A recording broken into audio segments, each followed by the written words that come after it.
and I'll just kind of start with kind of my first interaction with Larry.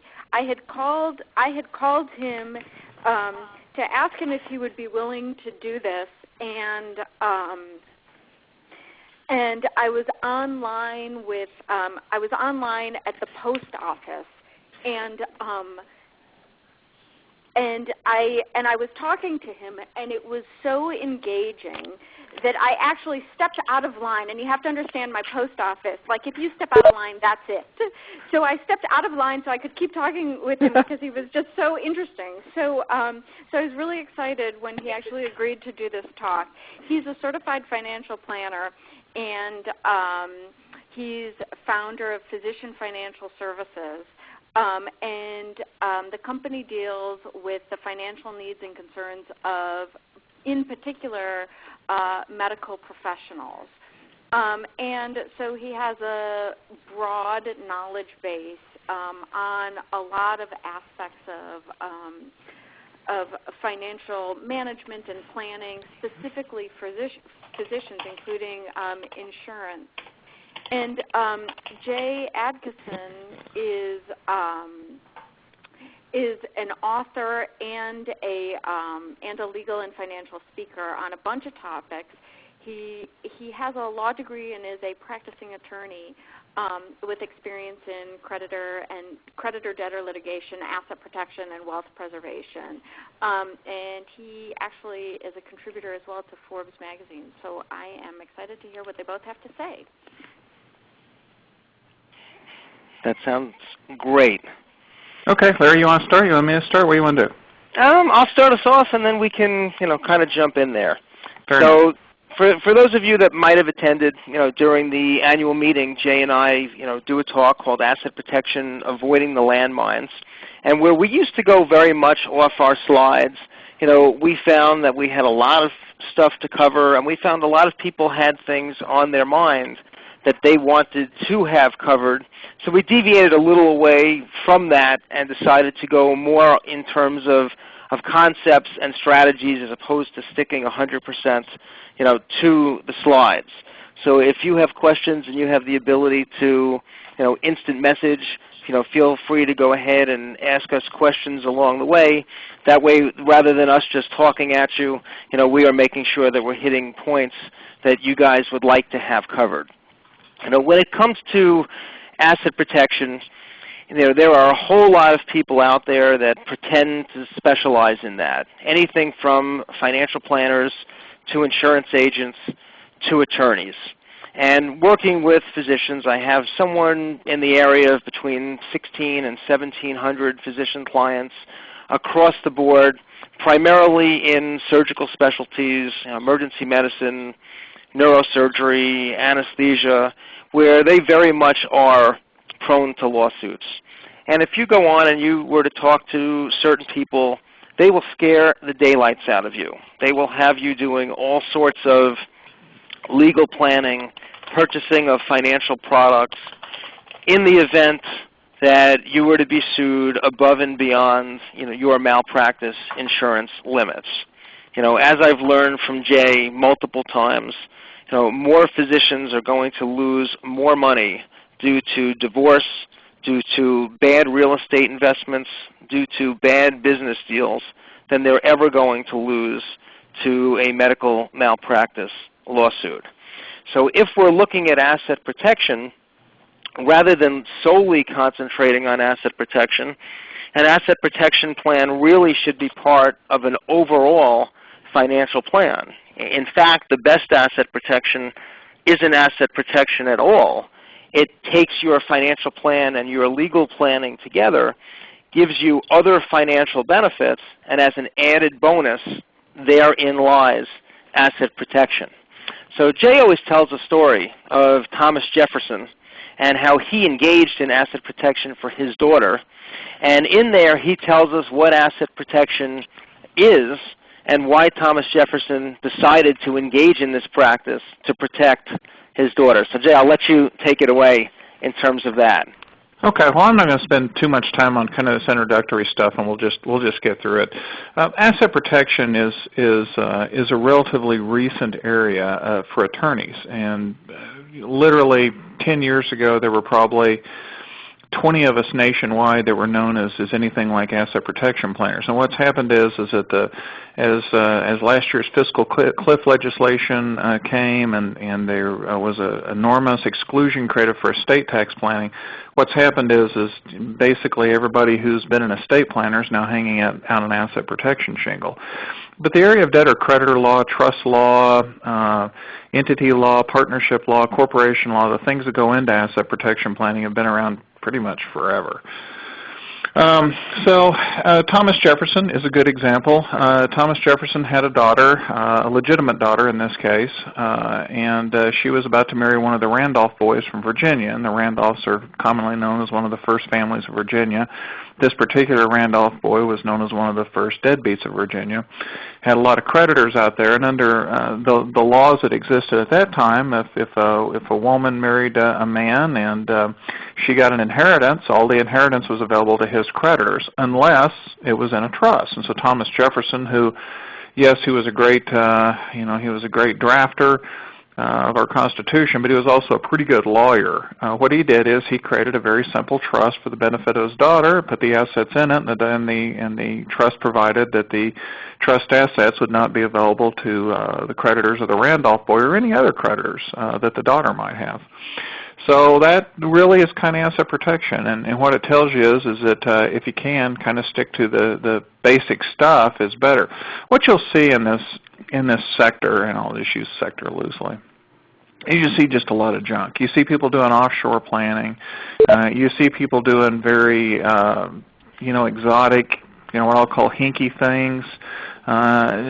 Very little of which works in the courtroom. The best analogy that I have to it is, in my business, if I were an oncologist, we'd have a bunch of people selling ginseng to fight cancer, because that's about what it amounts to.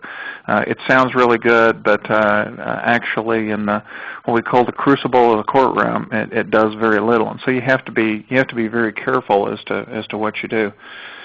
Let's see. There we go. So moving on.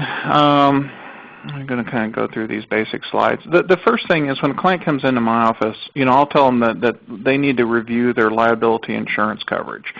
What we know is that most people's insurance will cover them against most claims. It is probably true that the plaintiff lawyer has not been born yet that will not take a reasonable amount of insurance coverage, take a big check from the insurance company, and go away. The way plaintiff firms operate, they have advertising, they have a bunch of expenses, they've got a bunch of cases, contingency fee. They just want checks from insurance companies. And if your insurance company pays the check, frankly, you shouldn't care too much. That's what you're paying them to do. There's med mal. I've got to tell you, I've only met in my entire career 1 or 2 physicians that have ever been successfully sued in excess of their med mal coverage. It just doesn't happen that much. Where you do see physicians get sued, and they'll call up kind of panicked, is they'll get into a car wreck or they'll get into some other mishap. Maybe their dog bit somebody, or maybe they got into a spat on an internet board and now they're being sued for something. In a number of those cases, maybe not the defamation one, but in a number of those cases, if you have good liability insurance, it's going to cover you. So one of the first things I'll tell people is, hey, you need to sit down with your property casualty insurance broker and make sure that you have good you have good auto coverage and you have umbrella insurance. I mean, I think I've got $3 million from State Farm, and it costs about $600 a year. It's cheap insurance. It's stuff that probably anybody that has any amount of wealth should have. That is kind of the first thing. One other thing I'll talk about real quick is that on med mal insurance, a lot of physicians, it's very standard to have $1 million, $3 million. If you can get a higher amount of insurance, you ought to do it. And the reason is, and it depends, you have to look out because some policies are called burning policies. And a burning policy means that your attorney fees to litigate the case are deducted from your coverage. Now, a lot of med mal insurance policies are not burning coverage policies, but you need to make sure if you have a burning policy coverage, That is, that attorney fees count against your claim amount, then you probably want to get $2 million because your average case will probably run, $400,000 to $600,000 in fees, and that'll only leave you $600,000 to $400,000 in amount of money left to settle. So you want to check into that.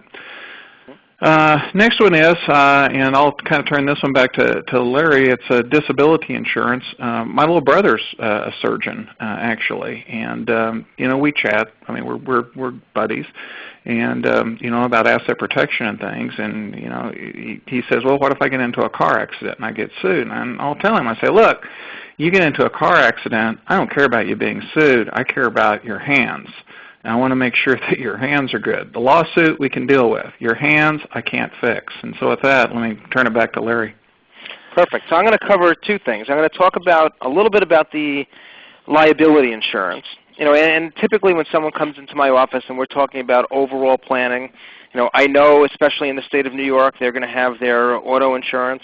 They're probably going to have homeowners insurance. They may or may not have this umbrella or excess liability insurance policy. But if they do, typically here's what I find. Their deductibles are low. They usually have either a $250 or a $500 deductible. That's just the amount of money that they need to spend on their own before the insurance company kicks in. But if we think about it, if you have a claim and it's on the smaller side, the odds are pretty good you're not going to want to fill out the paperwork and waste your time in order to have that claim processed.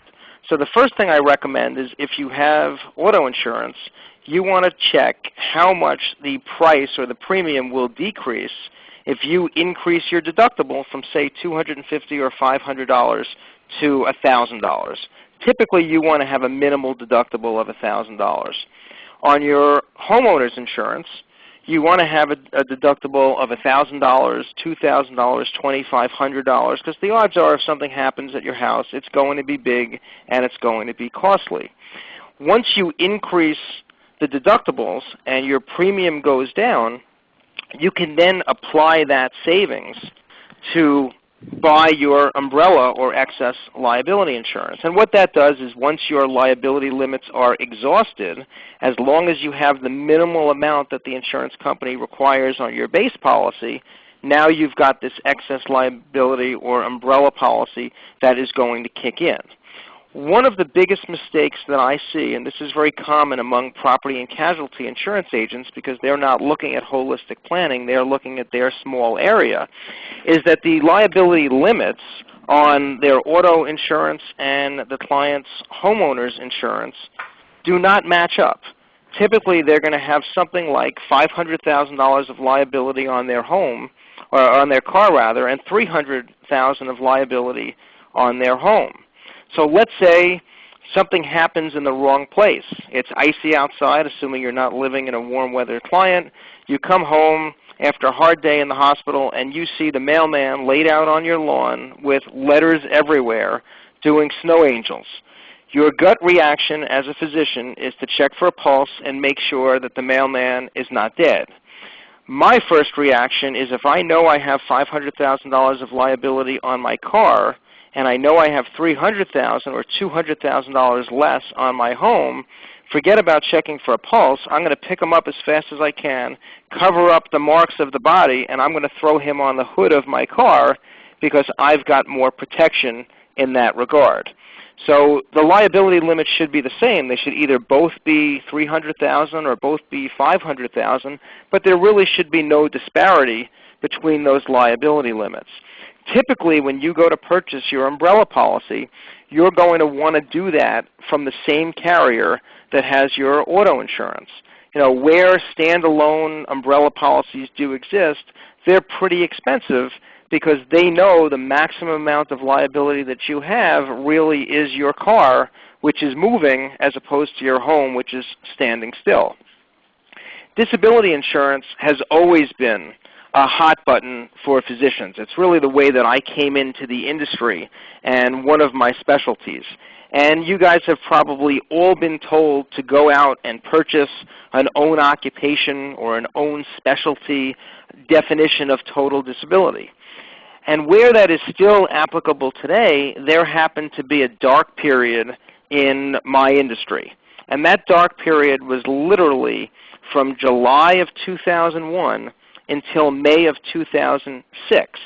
If you happened to be a physician that performed invasive procedures or surgery and you lived and worked in the state of New York, you could not find a policy that had an own occupation definition of total disability for the entire length of the policy. What you would find at best is a policy that said for the first 5 years if you were disabled and you couldn't do plastic and reconstructive surgery, even if you worked, even if you earned the same or more money in another medical specialty or another profession, even if it was related to your education, training, and experience, you would receive your full disability insurance benefit. But after that 5-year period, if you continued to work, or if you weren't working, you decided to work, and you earned an income, your benefits would now be proportionately reduced, if not eliminated entirely. Well, currently there are as many as 7 companies offering true own occupation coverage again with that definition until the age of 65 or longer. There are a lot of agents that sell disability insurance that are not that knowledgeable. And they might tell you that they are offering an own occupation definition of total disability to you, or you might be under the impression that the policy you have is in fact own occupation when it's not. The second definition, or the most common definition next to own occupation, is what's known as modified own occupation. And if I flip into the legalese for a minute, ideally own occupation policies would read something like, we will consider you totally disabled if you're unable to perform the material and substantial duties of your own occupation. You know, your own occupation is based on the duties that you were performing immediately prior to your disability. And some companies might go so far as saying if you've limited your occupation to a single specialty within medicine, we will deem that specialty to be your occupation. What a modified own occupation policy reads like, it sounds very similar, but it's got added language to it. And it says, you will be considered totally disabled if you're unable to perform the material and substantial duties of your occupation and you are not gainfully employed. So where the insurance company cannot force you to work because you have to be gainfully employed, if you can't practice as a plastic and reconstructive surgeon, but you choose to work and you earn income doing so, your benefit will be proportionally reduced or eliminated. So where does the problem lie? The problem lies with the fact that all of you are highly specialized, highly motivated, highly energetic, want to continue to contribute positively to society, and in the event you can't practice in your specialty, if you have the ability to transition into something else using your education, training, and experience, the odds are very good you're going to want to do that. It also means the odds are very good you are not going to strive to be mediocre at what you do in order to make sure that you don't jeopardize your disability insurance benefits. So odds are good if you can contribute to society and you can do something else, you're going to want to be all you can be. And if you do that and you earn in excess of a certain percentage of your income prior to your disability, your benefits will be reduced or eliminated. I've also been told that a lot of physicians are under the belief that the maximum monthly benefit that they can have, regardless of their earned income, is $10,000 to $15,000 a month. That's actually not true. At this point, any one company will issue somewhere between $15,000 and $17,000 a month on their own. With another individual carrier, they'll go up to $25,000 or even $30,000. And if you happen to have group insurance through the hospital or through your practice, you can have up to a total of $35,000. For the very high income earning physicians, even $35,000 a month covers a small percentage of their income. It could be as little as 20 or 30% of their income. And where that benefit is still substantial, it's not that substantial relative to what their earned income is currently. In that case, we could always go to someone like Lloyd's of London, where they have a specialty policy that says they will insure up to 65% of your earned income, minus of their coverage, but instead of paying benefits until the age of 65 or longer, they will actually pay benefits for a maximum of 5 years. And if you're still disabled and you have a career-ending disability that takes you out of plastic and reconstructive surgery with no chance of returning to that, it would pay a lump sum benefit of several $1,000,000, depending upon what you elected. That's designed to replicate what a traditional policy would do by paying benefits until the age of 65 or longer. For females, probably the biggest tip that I can give you is if you're in a hospital or if you're in a private practice and you've been looking to purchase disability insurance, you have probably noticed that the premium rates for females are substantially higher than what your male counterparts are paying. That is solely due to morbidity. Females have pregnancy. Females have complications of pregnancy. Statistics show that females have more issues in terms of mental and nervous type conditions. And all of that comes to a tune of 50 to 60% more in premium than your male counterparts. So how do we get around that? If you happen to be in a hospital, a lot of hospitals have multi-life discounts that already exist. If we know that they exist and you can take advantage of them, that will allow you to buy a policy with a gender-neutral rate plus an additional permanent premium discount. That can literally reduce the cost of your policy somewhere between 40 and 60%. Some people get concerned and they say, well, if I buy it, I'm tied to this employer. What happens if I leave? Do I lose the discount? The answer is no. In most cases, not only do you not lose the discount, when you leave, you maintain the discount for anything you might add in the future. So if you are affiliated with a hospital and you're looking to subsidize the coverage that is being provided to you, if you can take advantage of a unisex rate via an existing discount, that works great.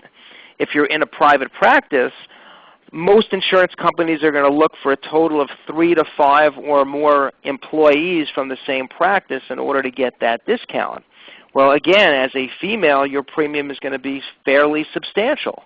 But if you go out and you buy a policy for 2 of your medical assistants with a very minimal premium and a very minimal benefit, of which you're going to take an income tax deduction for those premiums anyway, I'll make it up, you might find your $7,000 annual premium drop to $4,000 annually because you spent $400 that was tax deductible on 2 of your employees. So that's asset protection in the event my health does not allow me to continue to be the money machine that I am, and an accident or illness prevents me from performing the duties of my specialty. If we go back to legal asset type protection, a lot of times clients will say to me, and I'm sure that they say to Jay, I've been told about this strategy. If I do this, is it going to work? Is this bulletproof? Are my assets going to be protected? And the answer is, in most cases, we don't know. If you hurt the investment banker and they're earning enough income and they have a large enough net worth and they were to run certain strategies up the flagpole, you can pretty much bet that that strategy is not going to work. There are certain things that the state statutes provide us in terms of exemption planning. And they tell us via state statute, these things are going to work because we tell you they are going to work and there's no mystery about them.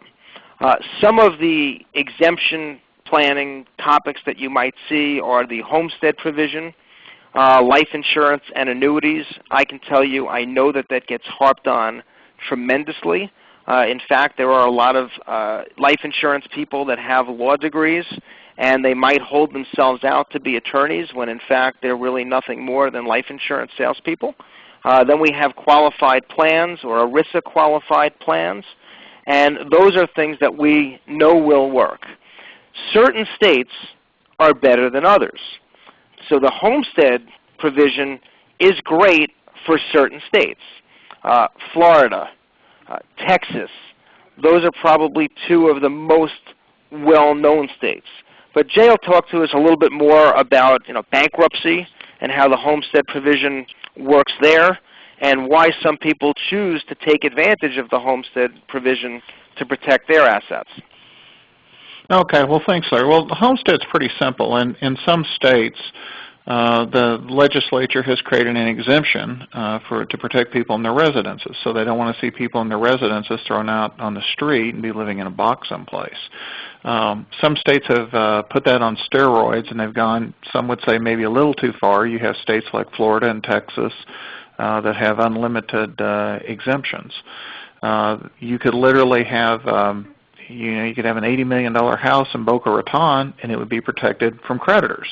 The joke used to be, you had a mere 10 acres of land in downtown Dallas, and if it were a residence, it'd be protected from creditors. So it depends. California, where I have a second home, the homestead is meager for a single person, $50,000. Two elderly people, can boost it up to $150,000. And you come into Laguna, and you're not going to find frankly, you're not going to find a mailbox on the corner, that's worth less than $50,000 if you consider the property, that's next to it. So you have that. The only thing is at home, nothing is perfect, as Larry said. In fact, if you ever go, if you're ever in law school, the first rule you learn in law school is general rules are generally inapplicable, and there's exceptions to everything. And so the exceptions in homestead is if you have tax liability, it may not be protected. If you have alimony or if you have child support, that's usually not protected. So there's going to be exemptions in everything. And another one is that in 2005, Congress revamped the bankruptcy code, largely because of Ken Lay and Enron and abusing his protections in Texas, and they created a 40-month period that basically says that within the 40 months of when you declare bankruptcy, that's the only equity that's protected in your house, even if you live in a state like Texas or Florida. And so what you can't do anymore is, and people used to do this a bunch, is they'd get into problems, and then they'd run down to Texas or Florida and buy a house and hide out, and by and large they were protected. Let's go on to life insurance and annuities. Many states protect life insurance and annuities. Actually, for physicians, these aren't too bad. You put money into it. Usually it's going to grow tax-free. You're going to pay tax when it comes out, except unless it's life insurance, but that has its own issues. It can be a good thing depending on the states. Very state by state. California doesn't protect annuities at all. Texas, Florida, they protect annuities entirely, and then states are all over the board on life insurance. Thanks to the insurance lobby, life insurance and annuities were not affected by the change. So you can go talk to your financial advisor, talk to them about life insurance and annuities. Just make sure that you probably get a lawyer to take a look at it to make sure it really is protected. Because you have to look out, because the downside to life insurance and annuities is that they're commission driven, and so people will sell people into them and a lot of times fudge, because particularly with life insurance the commissions are so big. I mean, my gosh, if you ever want to know what the real difference was between whole life and universal life, it's that against the first year premium, whole life generates a 70 to 80% commission, and universal life generates a 20 to 30% commission. And so if somebody's trying to sell you into whole life, you might want to talk to and get a second opinion, which is important as to anything. Qualified plans, this is something, again, exemptions vary state by state. There's limited protections now in bankruptcy, but that limited protection is generally $1 million, which, I guess if you're a blue-collar worker, having $1 million protected is pretty good. If you're somebody that is going to be trying to retire on $1 million at your existing lifestyle, and you're used to making, $1 million a year, you might be disappointed. So it kind of depends. One thing about asset protection before I start to get into the hardcore stuff is to realize that asset protection typically does not allow somebody just to stand back and thumb their nose at creditors. It doesn't really work like that. Creditors can make people's lives miserable, and I do a lot of creditor work. In fact, I'm probably best known. I was the lead creditor attorney for the Village Voice cases. A company in San Francisco got a huge judgment against the Village Voice companies, and I was a collection lawyer. What creditors' attorneys do is they make people miserable. And so even if they can't get at assets, they'll make you miserable. You know, they'll go out and they'll start hauling your spouse in for debtor's exam. They'll haul the pastor of your church in. They'll hit your golf club with a levy, seeing if there's any money on deposit there. They'll put what's called a keeper in your medical practice, and the keeper will basically, as a patient walks in the door, will collect money from them. I've done that. There's a lot of things that creditors can do to make you miserable. But at the end of the day, creditors are just like anybody else. They just want money. And so the idea behind asset protection planning is just to make yourself so that you're not the lowest hanging fruit. That the creditor will cut a deal with you and then move on to somebody else that might be easier to hit. And that's kind of the goal of asset protection planning.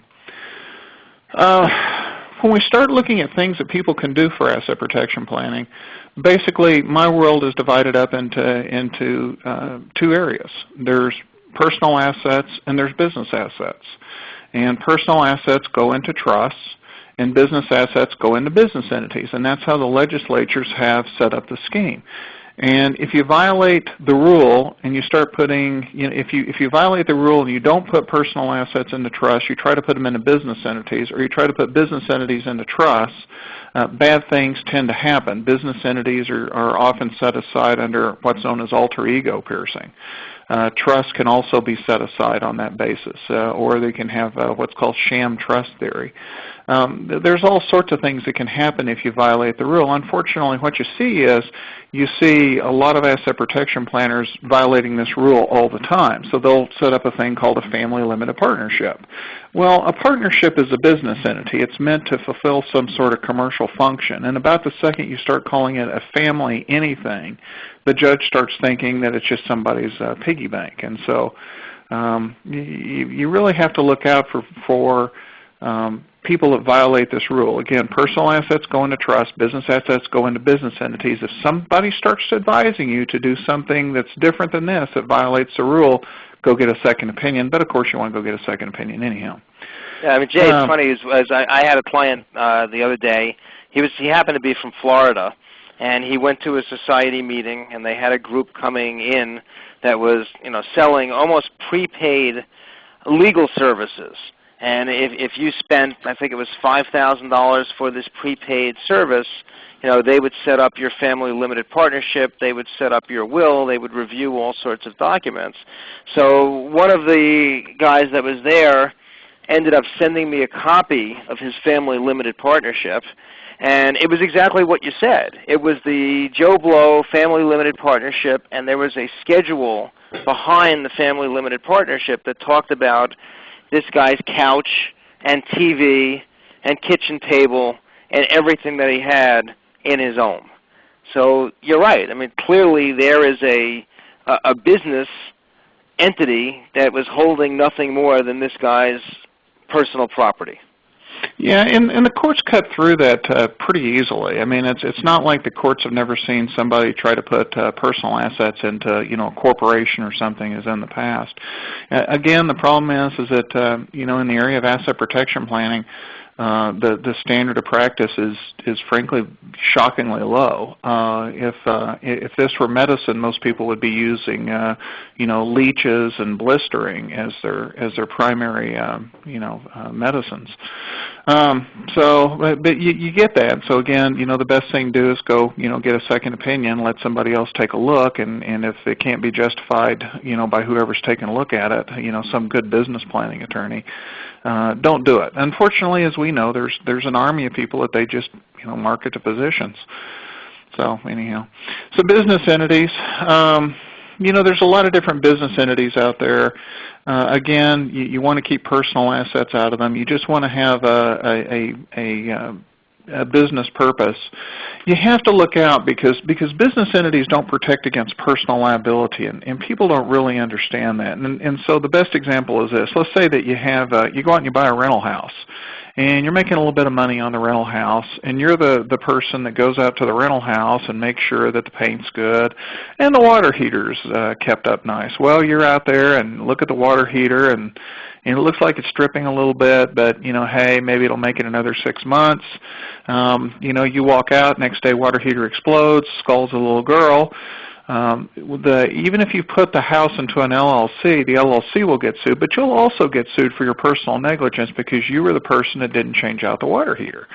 And so usually with my clients, what I'll tell them is I say, hey, look, if you want to own rental property, that's great, but you don't want to be the manager. You want to hire a management company to get out and make sure somebody else is making these sort of personal decisions and not you. And by the way, make sure that they have insurance too, because they're going to try to claim that they're your agent.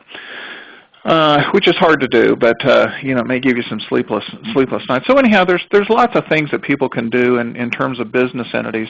Usually, people don't form corporations if asset protection is a concern, and the reason is a technical legal one, which is corporations have stock. Stock is available what's called levy. That means a sheriff can go out and grab the stock and walk up on the courthouse steps and auction the stock off. Instead, these days, most business planning is done with partnerships and LLCs. Typically, there's no shares issued. It doesn't really matter if there were or not. A creditor has no ability under the laws of all 50 states to levy on partnerships and LLCs. And let me just stop there and say there's a lot of people out there that try to sell, particularly physicians, into entities formed in other states. So they'll say, hey, I'm going to do a Wyoming LLC for you, or Nevada LLC, or Delaware LLC, whatever it is, some exotic entity in some other state. If that happens to you, again, you want to think twice. And the reason is because in collection law, the laws of the local state almost always apply into suits involving creditors. And so these people are forming stuff in states, usually where they're not licensed in. They don't even understand the laws there. But they're trying to do something exotic and turn, what ought to be a $250 LLC into a $7,500 LLC. So you have to be careful of that. But anyhow, most of the planning these days is done with what's called charging order protected entities. And charging order protected means that they're not subject to levy, partnerships and LLCs. Again, my pet peeve, there's no such thing as a family limited partnership or LLC. It doesn't exist in the law, and it belies the commercial purpose. So if somebody says, I'm going to form a family limited partnership for you, your next question would be, do you validate? And, grab your parking ticket and walk out the door because they know not what they do. That's usually a good sign to find a bad asset protection planners if they're doing anything that has the term family in it, or if they're doing anything that if it seems a little bit weird or if it seems too good to be true, it probably is. Again, more of my pet peeve here. I'm not going to spend too much time on this. Trusts then. We have trust, foreign and domestic trusts. Let me go into some of the exotic ones. And the exotic ones are the ones that are being pitched to clients these days. Because again, there's money to be made by attorneys in pitching exotic things to physicians. And if it doesn't sound exotic, they can't get a big fee for it. If they're doing something that's just routine, well, no one's going to pay you for that. I mean, you can't get a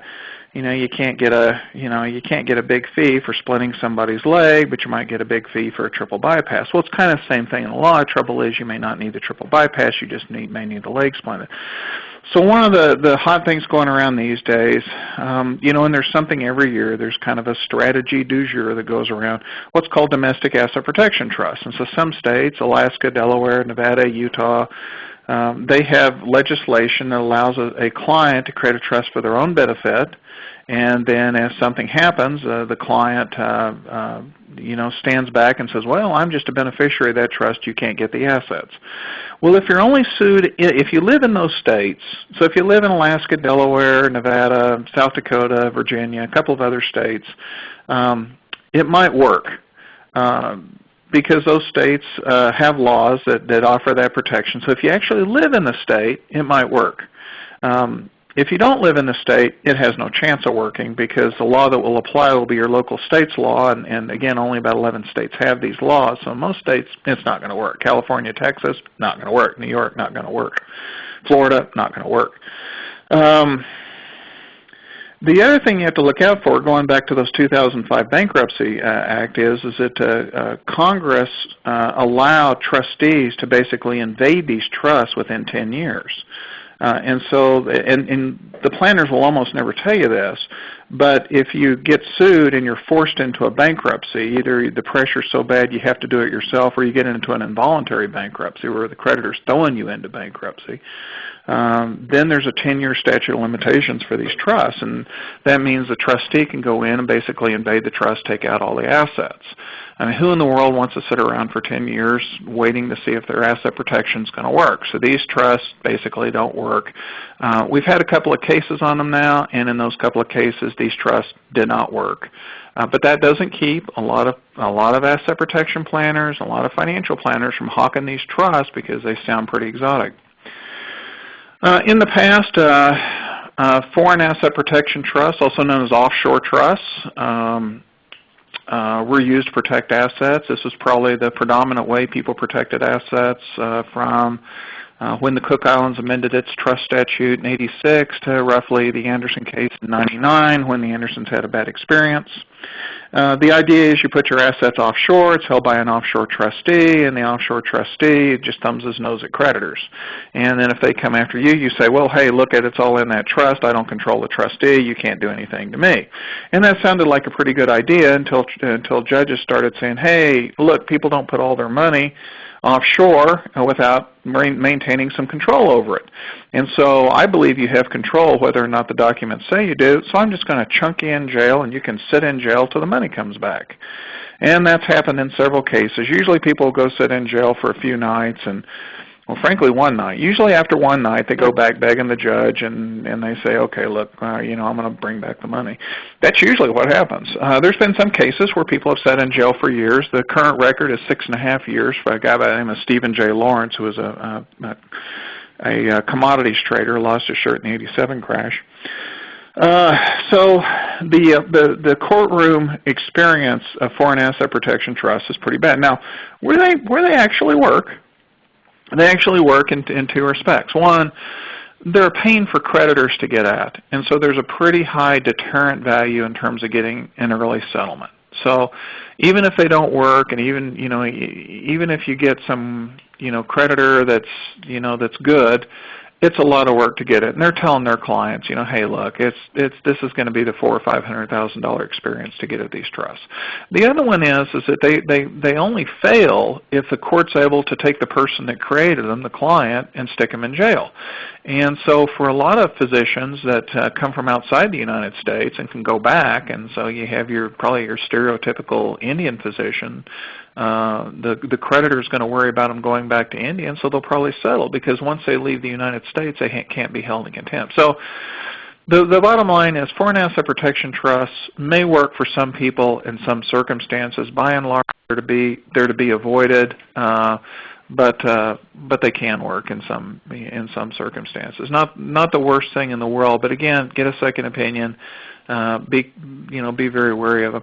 The best asset protection trusts are frankly plain Jane, irrevocable trusts. People create trusts for the benefit of their kids. Slight variations on this. A lot of times physicians will have their parents create a trust for them, so they become basically trust babies, and then they'll look for creative ways to fund the trust, sell assets to the trust. Maybe if there's going to be a new business, get that in the trust. But really just plain Jane, irrevocable trust, something you can go to the judge and just say, hey, look at this is just a plain, vanilla, irrevocable trust, nothing special here. Wasn't meant to cheat any creditors. It was just meant to fulfill what trusts normally do, avoidance of estate tax and succession planning.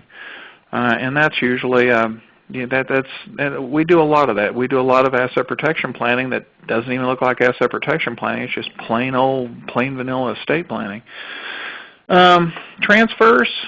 I've got a little picture here of the wiring, and people tend to focus on structures in asset protection planning, but really it's the transfers that are most important. Because if as a debtor-creditor attorney I can fight off a challenge to the transfer, then we don't care about how weak the structure is because the creditor can't even hit it. Fraudulent transfers. Bar Association, I'm an ABA advisor to the Uniform Laws Commission, which is now considering the revisions of the Uniform Fraudulent Tract. So I just live, eat, breathe fraudulent transfer law. To summarize it, and it's pretty convoluted, it basically says you can't do anything to hinder, delay, or defraud creditors. And you can't do anything that's aimed at existing creditors. And you even have to be careful doing things that are aimed at future creditors, that is people that don't even have a claim against you yet. So if you go out and you say that you're going to do planning against some patient, and the patient, somebody's beeping their phone for whatever reason, and somebody is, you do planning against some patient, even if it's not a patient that's come in the door yet, that might be a fraudulent transfer. And it's because of the way that fraudulent transfers are set up and what's called a future creditor. So you have to be very careful about fraudulent transfers. And this is really the area that separates the true professionals from the amateurs, because the true professionals understand fraudulent transfer law, and the amateurs just kind of waddle along and make a lot of assumptions that aren't necessarily true. Gifts are something that have a tendency to violate the Fraudulent Transfer Act, the Uniform Fraudulent Transfer Act, for the reason that gifts do not have what's called reasonable equivalent value. That is, the Fraudulent Transfer Law set aside transfers where the debtor has given assets to somebody, their brother-in-law, but they didn't get anything back that's of any value to the creditor. And so the court says, hey, you can't give stuff away if somebody's trying to collect against you, or they have a lawsuit pending against you, or there's a claim pending against you. And so we're going to reverse that. And gifts have no reasonable equivalent value. So we have to be very careful anytime we're making gifts to make sure that the gifts do not result in insolvency, and there's no creditors out there and a bunch of other things. Sales are probably more widely used for asset protection planning because a sale, you're transferring assets, you're getting something back. And so, for instance, if a trust has been set up and you have some piece of property, let's say you have a building that you own in your own name that your practice is in, and we transfer the building into an LLC, and you either get back LLC interest or you get back a note or something, that's very difficult for a creditor to set aside. And the reason is because there's reasonably equivalent value. You gave something up, you got something back, and what you got back, the creditor may not like it as much, but it does have what's called utility. It does have some value to the creditor. Again, the real goal here in all asset protection planning, and there's frankly a lot of things that you can do, but it's very personalized. But the goal here is to try to get an early settlement, get out from under the litigation, go back to work. And that's the deal. Physicians in particular have to be wary of this. Now, let me give a word of caution. If you do asset protection planning badly and you're forced into bankruptcy, the judge can do what's called, they can accept a claim from discharge, or they can deny your discharge outright, which means that your future income is then always at risk. See, the biggest asset that most physicians usually have, until they get older, is their future income.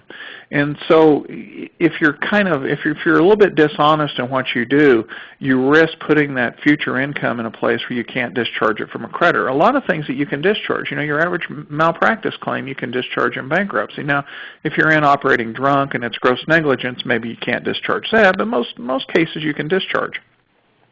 You don't want to do bad asset protection planning, because if you do bad asset protection planning, you put your discharge at risk. The other thing that you risk is that even if you have something that's protected by an exemption, if you've done something really bad, if you've done some blatant asset protection scheme, the court can do what's called surcharge your exempt assets. So let's say that you've got $1 million in an IRA. The IRA is protected, even protected in bankruptcy. But you did some fraudulent transfer, you did it offshore, they can't get the money back. Well, guess what? They can go in, they can surcharge your IRA, so something you thought was protected is no longer protected. And so you have to be very careful. The key in this area, like any area of complex planning, is to go and get a second opinion. You ought to, if you do planning, somebody ought to be able to take a look at it and say that makes some sense or it doesn't make sense. If somebody ever tells you don't go get a second opinion, and a lot of times asset protection planners will tell you that. They'll say, "Oh, this is so complicated. Nobody understands it. There's hardly anybody that understands this except me." Well, I don't care about that. That planner ought to be able to explain it to somebody rationally. Any good business planning attorney ought to be able to take a look at something and tell whether it's kosher or not. So go get a second opinion. And just use common sense. Again, there's a lot of people out there that that market to physicians, and frankly, they market a lot of junk. And for physicians, I think staying away from the junk is frankly kind of a difficult pursuit. But if you go get a second opinion, most of the time you'll be safe. So, Larry, your closing thoughts? Yeah, I ran into something the other day a client had brought into the office, and he said, "Can you explain this to me? Because the guy that's presenting it to me told me I shouldn't show it to my attorney because my attorney won't understand it."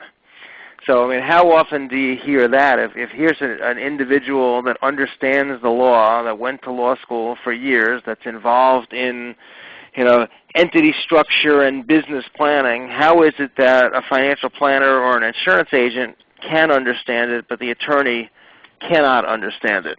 That's beyond me. Closing thoughts are in terms of estate planning documents. This goes very much to the personal side of estate planning and really asset protection as well. There's a few documents that physicians should have just as far as basics. And I see a lot of young physicians that have young families that really do not have these documents in place. So one of them is pretty easy. That's just your last will and testament.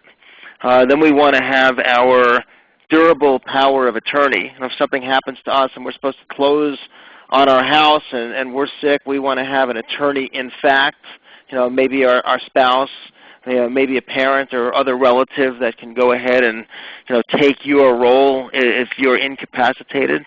Then we want to have a healthcare representative appointment. That's the same thing that physicians talk about all day long, which most of them don't have. Living will, or your medical directive or advance directive, that's certainly important.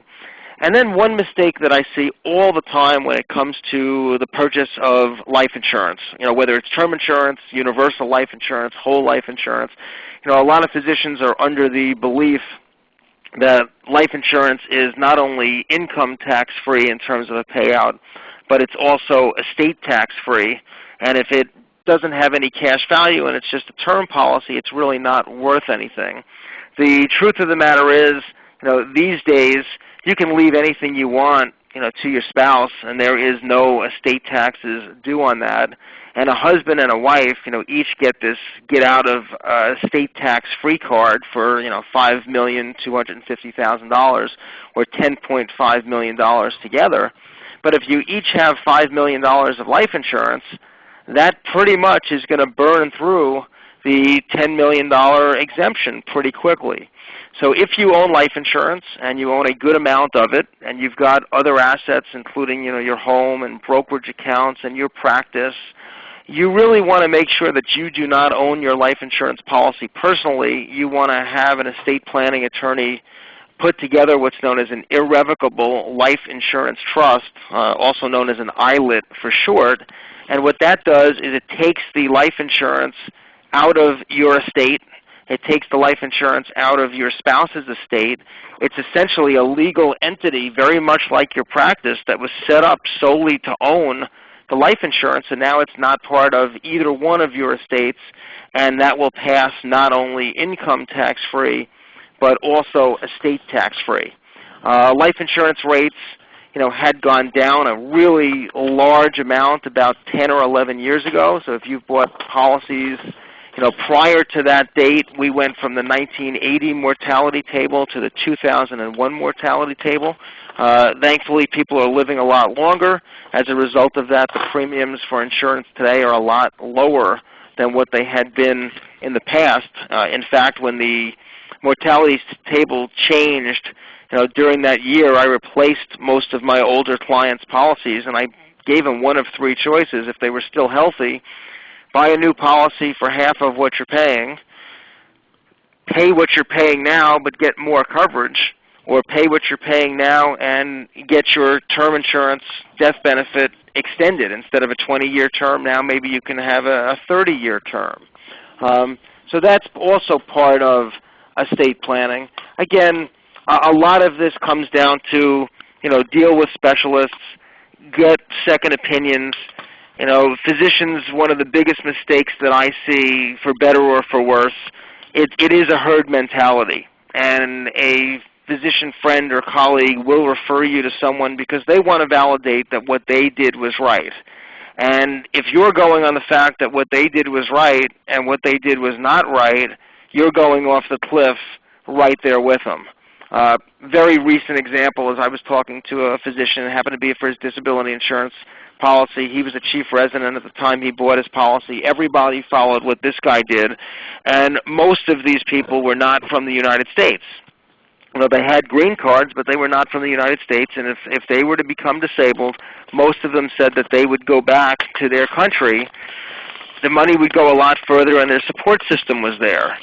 Upon review of this individual's policy, I saw that his policy would not pay benefits outside of the United States for more than 12 months over his lifetime. Well, you can imagine the shock on his face when I told him that, and then he came back to tell me he was the guy that told all of his co-residents to buy that very same policy that he did. So not only did he go down, but he took everybody else with him. Jay and I have a lot of articles that we've put together, over the years. One really, really good one, you can find it, in Forbes, or we can email you a copy. It's just called 10 Rules for Asset Protection Planning. Things that work, things that don't work. It's very much a summation of some of the stuff that we spoke about. Our emails are both here. We're very willing to answer questions that you might have. If you email us questions or concerns that you might have, and there's any information that we can forward back to you, we are happy to do so. We are at the 1 hour mark, so let's go ahead. Let's just open up to questions, see if anyone has any concerns, anything that we might be able to answer, and we'll go from there. Any questions out there? I suppose, well, I don't want to keep everybody, but I was just curious. Can you just go over? You mentioned an interesting fact. Of course, I am always kind of worried about malpractice. I'm sure we all are. But you had mentioned that far more devastating to people's personal financial personal financial situations are divorce and bad real estate investments. Oh, bad real estate. Yeah. I don't have real estate investments, but can you comment just a little bit more on that? Because actually I found that to be a very reassuring comment. Again, in my legal career, and I'm on my, I'm on my almost 25th year of practice now. I've only met one or two people, and I didn't even represent them, physicians that were hit with an excess verdict. It is very rare. Frankly, you're statistically more likely to win the lotto in a given year than to give up a malpractice verdict in excess of your coverage. They're just that rare. But physicians lose a lot of money. Frankly, physicians probably lose more money in their careers than the average person makes. They lose it. One of the biggest is divorce. They get married too soon. The marriage is good. They don't have a prenup. Everybody's in love. They go 10 years, and now all of a sudden they're not so much in love. And then they go through a really, really nasty divorce, and if somebody's the high income earner in the family, they're the ones that typically get cleaned out. But really what happens is that where physicians also lose money is they lose on real estate deals more than anything else. In the last, since 2007, I've probably had no less than 100 physicians come into my office, some in tears, mainly because they invested in real estate. mostly in condos in Florida, and they gave personal guarantees. And what happens is somebody will show up, whether it's a golf buddy or a colleague or somebody, and they'll say, hey, yeah, you know, this is such a great project, you know, there's no way you can lose, and even if the thing goes down, you know, there's going to be a bunch of equity, and there's a bunch of other rich people in it, and they'll pony up the money before you'll have to. And physicians inevitably will jump in the deal, and they'll sign a personal guarantee. And then, as things go, you know, physicians are bad about buying in at the high. They unfortunately buy high and sell low. The real estate project goes down. Personal guarantees are called. The other people had, you know, that the physician thought had a bunch of money. They were in a bunch of other projects. They lose their shirt. Maybe they go bankrupt, and now the bank wants money from the physician. And the physician is just stunned and amazed that merely by signing the personal guarantee, they could be on the hook for, you know, $4 or $5, $10 million. Even if their projected return was only, you know, $200,000 or something. It's crazy, and so, you know, that's where physicians get in. The problem is by that time you can't do anything for them. But the only thing you can do is just refer them over to a bankruptcy attorney and say, you know, look, you know, maybe the bankruptcy attorney can help you out, protect your future income, but you know, or maybe you can try to move to Texas or Florida or something. But we all know it's not that easy for physicians to move a lot of times. You know, and it's going to be grim, and it's a sad story, but it repeats. What happens is the worst thing for physicians is they chase returns. And chasing returns means is that they take inordinate risk to get a higher rate of return on their investment, and it's almost never worth it. The richest clients I have don't take wild-ass risk in the market. I've got clients that have assets literally over $1 billion. What they predominantly invest in are... Thank you. Please stand by.